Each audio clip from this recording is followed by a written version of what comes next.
માન્ય રમેશભાઈ મિસ્ત્રી.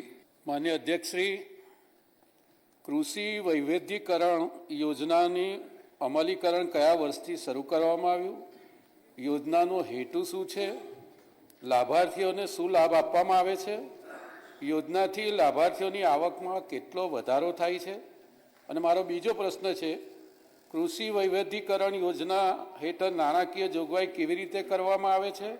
અને આ યોજના હેઠળ આજ દિન સુધી કેટલા રૂપિયાના ખર્ચે કેટલા લાભાર્થીઓને આવરી લેવામાં આવ્યા છે?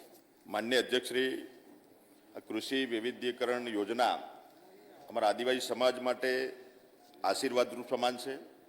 જે ચીલાચાલુ જે ખેતી કરતા જે અમારા નાના ખેડૂતો હતા એ મુખ્ય ધારામાં આવે અને બાગાયતી ખેતી કરતા થાય એ હેતુથી કૃષિ વૈવિધ્યીકરણ યોજનાનું અમલીકરણ વર્ષ 2012-13થી ભારત સરકારશ્રીની ખાસ કેન્દ્રીકૃત સહાય યોજના હેઠળ શરૂ કરવામાં આવેલ છે.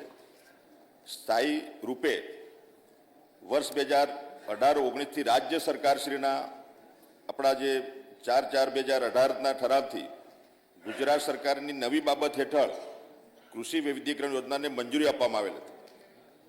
સાથે સાથે આ યોજનાનો મુખ્ય હેતુ આદિજાતિ ખેડૂતોને આધુનિક ઢબે ખેતી કરવા પ્રોત્સાહિત કરી ખેત ઉત્પાદન વધારી આદિજાતિ પરિવારની આવકમાં વધારો કરવાનો છે.